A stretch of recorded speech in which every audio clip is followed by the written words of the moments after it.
Gupta, by profession company secretary, insolvency profession, आपका अपने channel आओ सीखो आईबीसी में एक बार फिर से स्वागत करती हूँ।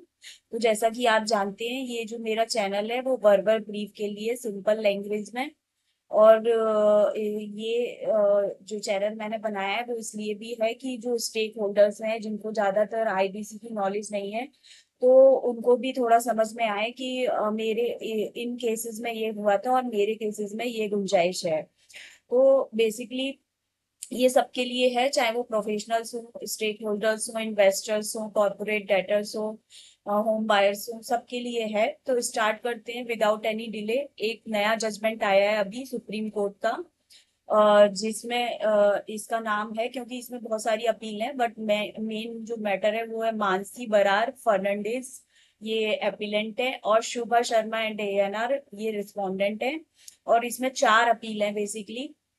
तो पहले तो जो पहले जो यहाँ पे रेस्पोंडेंट थे वो यहाँ पे अपीलेंट हैं इस तरफ, और उसके बाद में जो मानसी बरार जो है जो अपीलेंट थी वो यहाँ पे रिस्पोंडेंट है। और फिर है अश्लेष गुप्ता, और ये अपीलेंट है। और दूसरे केस में देखें तो मानसी बरार ये थर्ड जो अपील है, सेकंड इसमें रिस्पोंडेंट है। फिर एक लास्ट फोर्थ है, ये अनीता अग्रवाल अपीलेंट है, और अंकित गोयल गोयट लिख दिया है इसमें, शायद गोयल ही होना चाहिए, रिस्पोंडेंट है। तो क्या है ये जजमेंट, आपको पहले मैं ब्रीफ फैक्ट्स दिखा देती हूँ एक बार कि दीज आर फोर अपील्स, मतलब ये तीन हमने देख ली ऊपर चार अपीलें हैं, फोर टोटल फोर अपील हैं, which having been heard together, इनको ना एक साथ सुन रही है जो सुप्रीम कोर्ट है, are being disposed of by the common judgment. तो ये जो कॉमन जजमेंट है वो इन चारों अपील के लिए एप्लीकेबल है, जो अभी हमने ऊपर देख ली। ठीक है, तो इन चारों अपील को एक साथ सुना है सुप्रीम कोर्ट ने, और इनका एक साथ में जो भी जजमेंट है वो पास हुआ है। तो पहला अगर हम ये डिस्कस कर लें, सीए नंबर 2826, ये जो था ना सीए नंबर 2826, सबसे पहला, ठीक है, ये कंपनी अपील थी जो फाइल की थी, किसने, has been preferred by the appellant Mansi Barar, जो अपीलेंट है मेन, इन्होंने ये फर्नांडिस इन्होंने फाइल की थी in her capacity as a home buyer और फाइनेंशियल क्रेडिटर। तो इन्होंने किस कैपेसिटी में, सेक्शन 7 में बेसिकली पिटीशन फाइल करी थी एनसीएलटी में। ठीक है, उसका ये सीए नंबर है, और ये एज अ होम बायर और फाइनेंशियल क्रेडिटर कैटेगरी में इन्होंने अप्लाई करी थी। तो जैसा कि हम जानते ही हैं, सेक्शन 7 है फाइनेंशियल क्रेडिटर के लिए, सेक्शन 9 है ओसी के लिए। तो उस कैटेगरी में इन्होंने फाइल करी। उसके बाद क्या हुआ कि एक क्रॉस अपील फाइल हुई है, जैसे कि ये वाली क्रॉस अपील है 540। तो ये किन्होंने फाइल करी, शुभ शर्मा, क्योंकि ये दो हम देख रहे हैं ना अपील, एक शुभ शर्मा के लिए किन्होंने फाइल करी है मानसी बरार के अगेंस्ट में रिस्पोंडेंट बन गए, और एक अश्लेष गुप्ता ने। तो ये लोग कौन है, दोनों लोग ये फॉर्मर हैं and present directors of Gayatri infra planner private limited. ये जो रेस्पोंडेंट है, एक रेस्पोंडेंट कंपनी है, उसके जो ये हैं ये प्रमोटर और डायरेक्टर्स हैं। अब सीए नंबर 3903/2022, ये जो फोर्थ वाली है, जो लास्ट वन है, सुनीता अग्रवाल वाली, ये जो फाइल करी है इन्होंने, सुनीता अग्रवाल जी ने ही फाइल करी है, ऑल्सो होम बायर है, फाइनेंशियल क्रेडिटर है, अगेंस्ट द कॉर्पोरेट डेटर के, और कॉर्पोरेट डेटर का नाम क्या है, अंतरिक्ष इंफ्राटेक प्राइवेट लिमिटेड। तो इस केस में जो कॉर्पोरेट डेटर है वो अंतरिक्ष इंफ्रा प्राइवेट लिमिटेड है, इनके केस में जो कॉर्पोरेट डेटर है तो वो Gayatri infra planner private limited है। ठीक है, तो हुआ क्या था, by the first impugned order dated 17/11/2020, ये पहला ऑर्डर था। ठीक है, the NCLT reverse the admission of the application filed under section 7 of the insolvency and bankruptcy code this by the appellant Mansi Barar Fernandez, holding that she was the speculative investor and not a genuine home buyer और the financial creditor. तो सबसे पहले क्या हुआ इसमें कि जो NCLT है उन्होंने रिवर्स कर दिया था एक एडमिशन पिटीशन एप्लीकेशन को, मतलब मान लो इनकी एडमिट हो गई थी सेक्शन 7 की पिटीशन बिफोर द एनसीएलटी। तो इन्होंने बोला था कि एनसीएलटी ने उसमें ये बोला कि मानसी बरार फर्नांडिस एप्लीकेंट है, वो क्या है, वो एक स्पेकुलेटिव इन्वेस्टर है। उनको हम नॉर्मली होम बायर नहीं है, वो एक स्पेकुलेटिव इन्वेस्टर है, तो वो इस कैटेगरी में फॉल नहीं करती, वो फाइनेंशियल क्रेडिटर नहीं है। तो अब उसके बाद में क्या हुआ, इसको फॉलो करते हुए, इसी जजमेंट को फॉलो करती हुए, by the second impugned order dated this, the NCLT set aside the admission of section 7 application filed by the appellant Sunita Agarwal. अब क्या हुआ, जैसे हम देख रहे थे 4 अपील के अगेंस्ट में है, तो चौथी जो है वो सुनीता अग्रवाल है, उन्होंने भी same home buyer as a home buyer file करी है। तो एनसीएलटी ने क्या किया, उनकी जो एडमिशन थी, जो सेक्शन 7 की पिटीशन जो एडमिट हो गई थी एनसीएलटी में, उसको इन्होंने खारिज कर दिया। एनसीएलटी ने, ऑनरेबल एनसीएलटी ने क्यों कर दिया, क्योंकि उन्होंने ये होल्ड किया कि वो भी जो सुनीता जी हैं, वो एज ए स्पेकुलेटिव बायर हैं who sought to profit from the liquidative agreement. तो उनका जो एग्रीमेंट है विद द कॉर्पोरेट डेटर के साथ, वो इस टाइप का है कि उन्हें एज अ होम बायर नहीं कंसीडर कर सकते हम, वो एज अ स्पेकुलेटिव बायर हैं। Now the directors of the corporate debtor, जैसा कि हमने देखा, ये जो डायरेक्टर्स ने भी फाइल करी है cross appeal, in their cross appeal have further challenge the first impugned order on the limited ground of non applicability of ordinance amendment act to the facts of the present case. तो इन्होंने वो जो cross appeal एक file हुई है, further इन्होंने challenge भी किया था ऑर्डर को लिमिटेड ग्राउंड पे of non applicability of ordinance की ग्राउंड पे। तो अब बेसिकली पहले फैक्ट्स स्टार्ट करते हैं। इसमें क्या था, जो अपीलेंट है मानसी बरार फर्नांडिस है, और रिस्पोंडेंट नंबर 2 यानी गायत्री इंफ्रा प्राइवेट लिमिटेड है, हैड एंटर्ड अ एमओयू। इन दोनों के बीच में एक एमओयू साइन हुआ था 6/4/2016 को, विच अ बाईबैक एग्रीमेंट। इस एमओयू में क्या था, बेसिकली एक बाईबैक एग्रीमेंट था फॉर द 4 फ्लैट्स के लिए in Gayatri Life at plot number, ये जो भी प्लॉट नंबर है उत्तर प्रदेश में एग्जिस्ट थे ये plot. She paid a sum of ₹35 lakh. तो इन्होंने क्या किया, इन्होंने चार फ्लैट के लिए 25 लाख रुपए दिए एक चेक के थ्रू। ठीक है, and the MOU included a buyback clause. पर मेन क्या था एमओयू में कि एक बाईबैक क्लॉज एग्जिस्ट करता था। ठीक है, क्योंकि ये बाईबैक क्लॉज ही सबसे बड़ा मेन मुद्दा है कि इनको होम बायर माने या स्पेकुलेटिव इन्वेस्टर माने। तो इसलिए क्या था, इन्होंने जो एमओयू एग्जीक्यूट किया था उसमें एक बाईबैक क्लॉज था, exercisable solely at the description of the CD. तो ये जो एक्साइज कर सकते थे बाईबैक वाला क्लॉज, वो केवल किसकी डिस्क्रिप्शन पे एक्साइज कर सकते थे, कॉर्पोरेट डेटर की डिस्क्रिप्शन पे। Now despite the MOU having been extended twice, first on this date and second on this date, neither the flat was delivered और nor the payment were made। तो ना तो इन्हें कोई फ्लैट मिला जो इनका एमओयू था उसके उसके तहत, ना इनको कोई पेमेंट कराई। एंड पोस्ट डेटेड चेक, क्योंकि जो कॉर्पोरेट डेटर थे उन्होंने एक पोस्ट डेटेड चेक भी दिया था इनको 1 करोड़ रुपए का, handed over by the corporate debtor, were return dishonoured. और ये चेक था वो डिसऑनर हो गया जब इसको प्रेजेंट किया गया। तो appellant thereafter initiate section 7 की प्रोसीडिंग। उसके बाद में क्या हुआ, अपीलेंट ने इनके अगेंस्ट में सेक्शन 7 की प्रोसीडिंग इनिशिएट कर दी in the capacity of as a allottee और द होम बायर और a financial creditor before the NCLT. Now New Delhi bench के पास। ठीक है, तो beside initiating the proceeding under this, the NCLT issued a notice to the corporate debtor and after detailed argument admitted the application।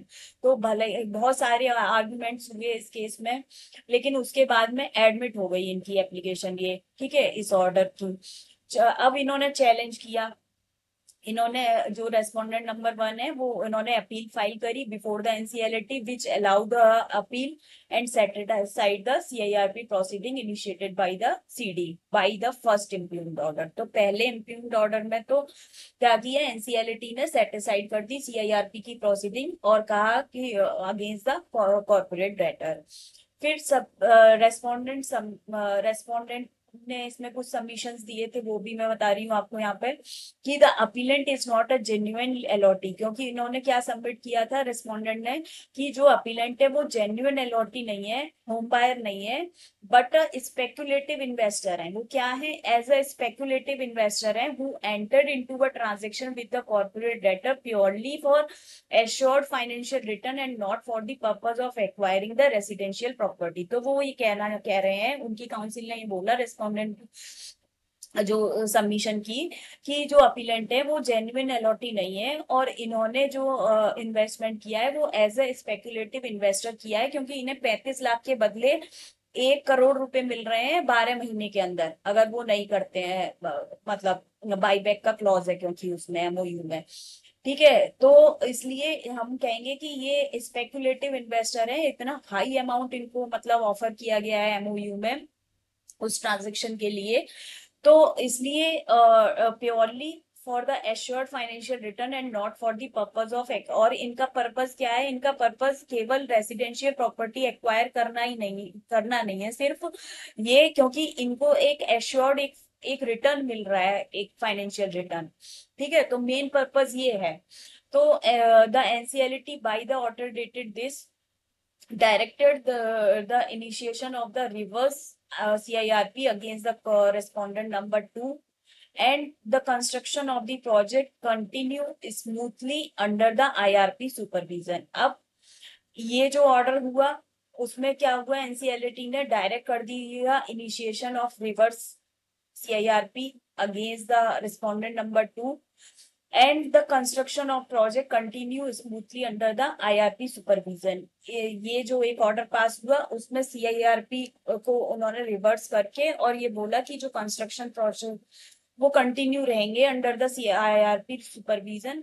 Now NCLT by the second impugned order dated this set aside the NCLT admission order agreed thereby the appellant before this court with the present appeal. तो इन्होंने एक order और पास किया 12/8/2021 को, इसमें cetacide किया NCLT के admission order को जो उन्होंने एडमिट कर लिया था कि सीआईआरपी प्रोसेस इनिशिएट कर ली थी। तो इन्होंने उसको सेटिसाइड किया और इससे ही एग्रीड होकर अपीलेंट कहाँ गए हैं, सुप्रीम कोर्ट, और प्रेजेंट अपील इसीलिए है। तो अब मेन फैक्ट्स जो है, दो इशू हैं इस केस में मोटा मोटी अगर हम देखें तो। पहला तो ये है कि वेदर द अपीलेंट्स मानसी जो बरहार फर्नांडिस हैं एंड सुनीता अग्रवाल हैं वो fall with in the category of speculative investor, क्योंकि वो जो भी एनसीएलटी ने ऑर्डर खारिज किया है जो अपील में गए हैं जब, तो वो इसी ग्राउंड पे किया है कि वो स्पेकुलेटिव इन्वेस्टर हैं। पहला तो उन्होंने इसके ग्राउंड पे खारिज किया है, तो क्या हम इनको स्पेकुलेटिव इन्वेस्टर मानेंगे so as to distinguish them from the initiating the proceeding under section 7 of the IBC। दूसरा ग्राउंड क्या था कि whether the ordinance or amendment act introducing the threshold required for filing of the section 7 IBC application by allotee was applicable to the fact of the present case। जैसा कि आप जानते हो कि 28/12/2019 को एक अमेंडमेंट आ गई थी एक्ट में, और उसमें ये आ गया था कि जो होम बायर है अगर वो कोई आईबीसी की पेटिशन एप्लीकेशन उन्हें लगानी है तो उन्हें 10% और 100 home buyers what ever is the lower can file the application. तो एक लिमिट, एक थ्रेशोल्ड लिमिट आ गई थी कि कितने लोग मिलके ये फाइल कर सकते हैं petition as a home buyer under section 7। तो क्या ये ऑर्डिनेंस, ये अमेंडमेंट इस वाली प्रेजेंट केस पे एप्लीकेबल है या नहीं है? ठीक है, तो ये दो इशू मेन इन्वॉल्व है जिसके बेसिस पे एनसीएलटी ने अपना ऑर्डर पास किया है। ठीक है, एनसीएलटी ने। ठीक है, नाउ पहले फर्स्ट इशू डिस्कस किया, सुप्रीम कोर्ट ने कहा कि the determination of the whether of whether an allotee is a speculative investor depend on the fact of each case. तो ये क्या है, फैक्ट पे डिपेंड करेगा एलॉटी स्पेकुलेटिव इन्वेस्टर है कि नहीं है। वो हर हर एक केस का अपना एक फैक्ट होता है, तो हर फैक्ट के बेसिस पे वो डिपेंड करेगा कि वो है कि नहीं है। The inquiry must be contextual and guided by the intent of the parties. तो जो इंक्वायरी होगी वो कॉन्टेक्चुअल होगी and guided by the intent of the parties. Indicative factor, अब उसमें हमें जो इंडिकेटिव फैक्टर है वो क्या देखने होंगे, include the nature of the term of the contract. Contract में जो नेचर है टर्म्स का कॉन्ट्रैक्ट का वो क्या है, नंबर ऑफ यूनिट परचेज, कितनी यूनिट परचेज हुई है, presence of assured return, return कितना मिल रहा है उसके बदले में बाईबैक क्लॉज के अंदर, द स्टेज ऑफ कंप्लीशन क्या है प्रोजेक्ट की at the time of investment, and existence of the alternative arrangements in लिeu of the position. तो ऑल्टरनेटिव कोई और अरेंजमेंट है इन लिeu ऑफ पोजीशन, अगर पोजीशन नहीं मिल रहा है तो ये 4-5 चीजें हैं, पहले वो देखनी पड़ेंगी कि वो डिसाइड करेंगी कि स्पेकुलेटिव इन्वेस्टर है कि नहीं है। नाउ स्पेकुलेशन क्या है, इसको डिफाइन किया in the P Ramanathan lawyers law lexicon 6th edition में इनके, कि as a risky investment of money for the sake of and is the expectations of the usually large profit. तो ये क्या है, एक रिस्की इन्वेस्टमेंट के लिए अगर कोई इन्वेस्ट करता है और उसमें यूजुअली बहुत ज्यादा प्रॉफिट इन्वॉल्व होता है, तो हम इसको कहेंगे कि ये स्पेकुलेशन है। तो speculator is one who practices speculation in the trade of business। Two element emerges, तो इसमें दो एलिमेंट इमर्ज हो रहे हैं कि expectation of usually high profit, पहले तो हाई प्रॉफिट होना चाहिए जो एक्सपेक्टेशन के भी बियॉन्ड हो। Activity in the nature of the business और ट्रेड, जो एक्टिविटी होनी चाहिए वो बिजनेस और ट्रेड नेचर की होनी चाहिए। तो these elements accord with the ratio of pioneer urban, ये बहुत फेमस जजमेंट है ऑलरेडी सुप्रीम कोर्ट का, ठीक है। ये एलिमेंट्स अकॉर्ड किए गए थे इस जजमेंट में भी, which describe the speculative investor as those seeking refund or profit without any intention to occupy। तो इसमें क्या है कि ये जो स्पेकुलेटिव इन्वेस्टर की इंटेंशन को ये सारे जो फैक्ट्स हैं वो पता करेंगे, उससे पता लगेगा कि वो वाकई में एक रिफंड, हाई प्रॉफिट रिफंड पाना चाह रहे हैं, या वो उनकी इंटेंशन है उसको पोजीशन लेने की, उसको ऑक्युपाई करने की। So, however, it must be clarified that the distinction between speculative investor and genuine home buyer is relevant only at the stage of initiation of the CIRP। तो कोर्ट ने ये भी क्लियर कर दिया यहाँ पे कि जो ये इंटेंशन देखनी है वो सिर्फ कौन सी स्टेज पे देखनी है हमें, केवल जब हम सीआईआरपी की प्रोसेस की पिटीशन फाइल कर रहे हैं, एप्लीकेशन लगा रहे हैं सेक्शन 7 की, उस टाइम पे ये देखनी है इंटेंशन, ठीक है। अगर कोई मान लीजिए कोई स्पेकुलेटिव इन्वेस्टर है, वो आपके पास एज अ क्लेम फाइल करता है, क्लेमेंट, ठीक है, जब कंपनी सीआईआरपी में चली गई, तो उस स्टेज पे आप ये नहीं कह सकते कि वो स्पेकुलेटिव इन्वेस्टर है, उसका क्लेम जेन्युइन नहीं है और आप उसको क्लेम नहीं दोगे एज आईआरपी और आरपी। तो इसलिए ये भी इसीलिए क्लैरिफाई कर दिया सुप्रीम कोर्ट ने यहाँ पे भी कि ये जो आपको देखना है वो केवल इनिशिएशन की स्टेज पे देखना है सीआईआरपी की, ठीक है। Such allottee are not barred from filing the claim for the principal amount invested. तो ये इस टाइप के जो अलॉटी हैं वो बार्ड नहीं है कि वो अपना क्लेम फाइल ना करने पाए, और जो भी उन्होंने इन्वेस्टमेंट किया, और from pursuing the remedies before और अदर फोरा in accordance with the law. तो उनको और भी रेमेडीज उनके लिए अवेलेबल है, वो जाए चेक बाउंस हो गया है तो नेगोशिएशन इंस्ट्रूमेंट एक्ट में चले जाएं, या और कोई रेमेडीज है रेरा की या कुछ भी, तो वो कहीं पे भी वो उसको इम्पेक्ट नहीं कर रहा है। ये सिर्फ at the time of CIRP के केस में हमें देखना है, सीआईआरपी पिटीशन फाइल करते वक्त, ठीक है।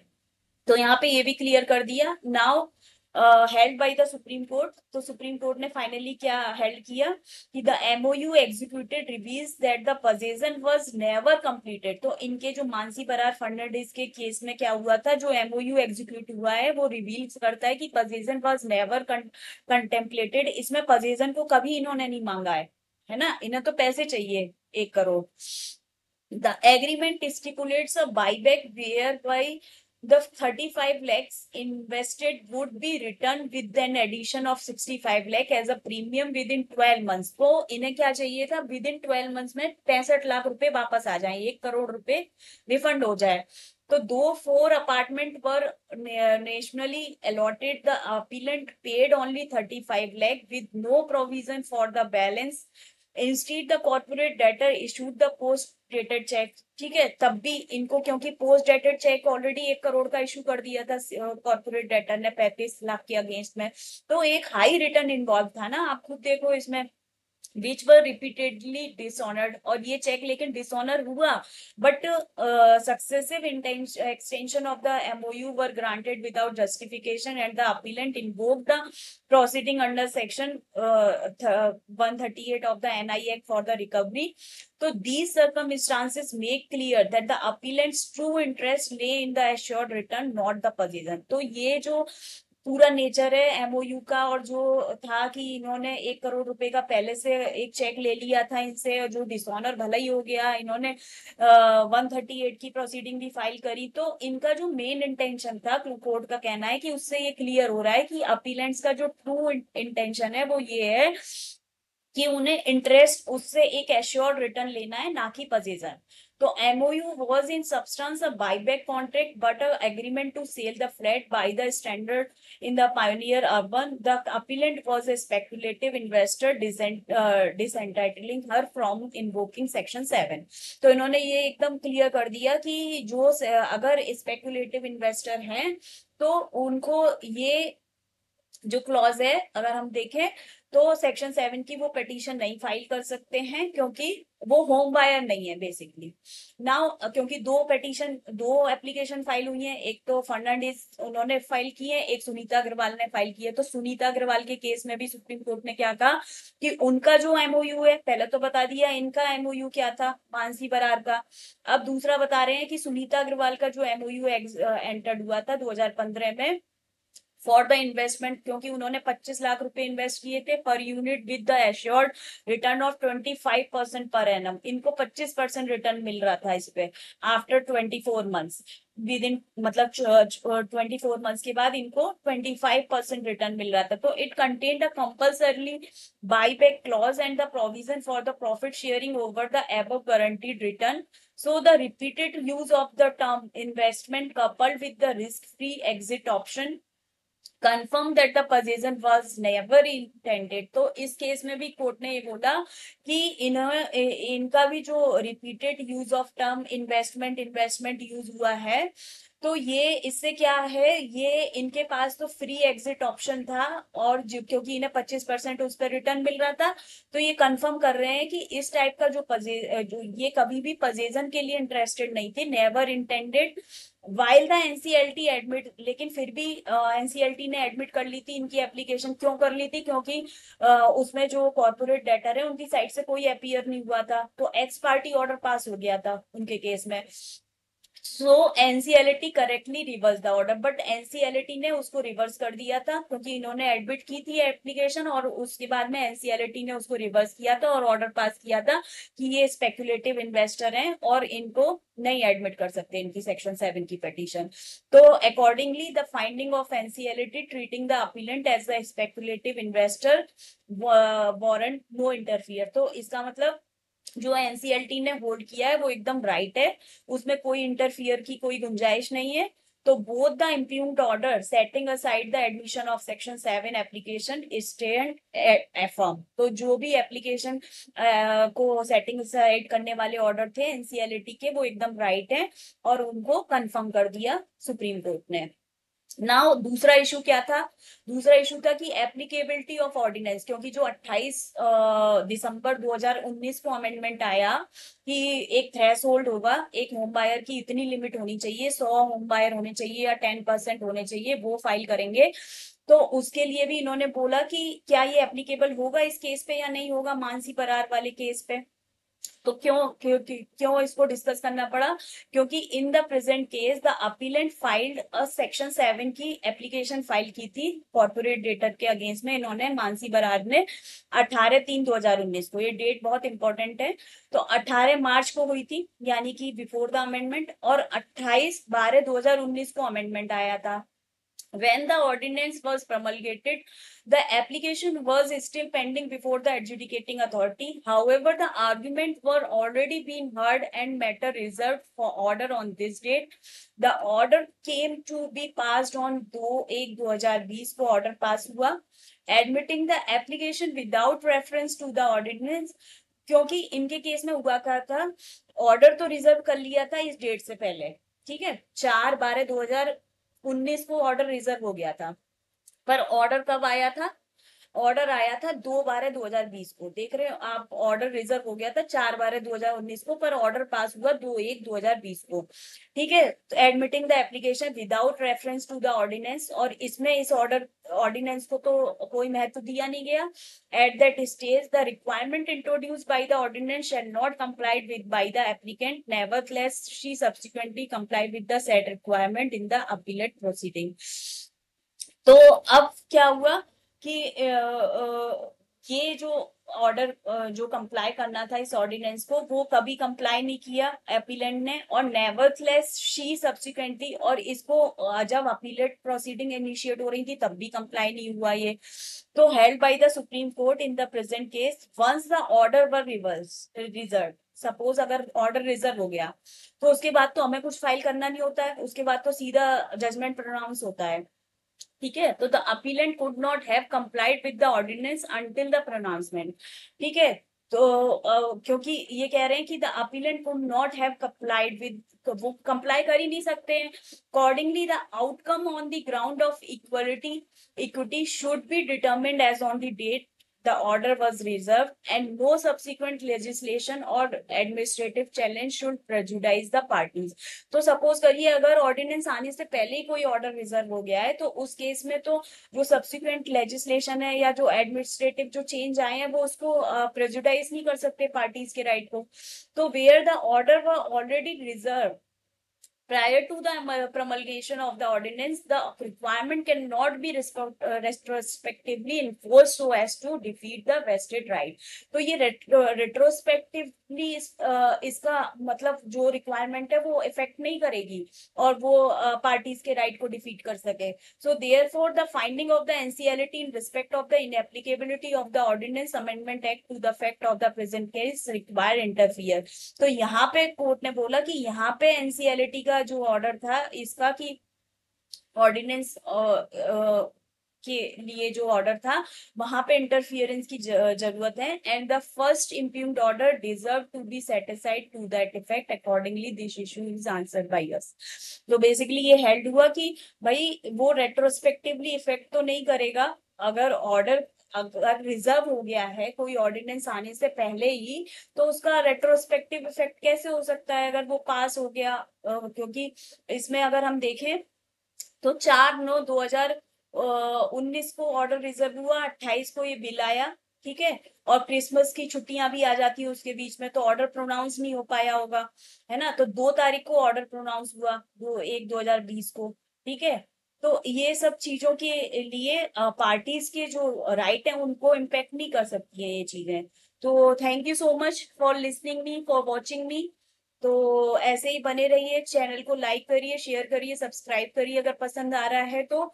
और मैं फिर उपस्थित होंगी एक नए जजमेंट या कुछ भी नए अमेंडमेंट्स के साथ। So thank you so much.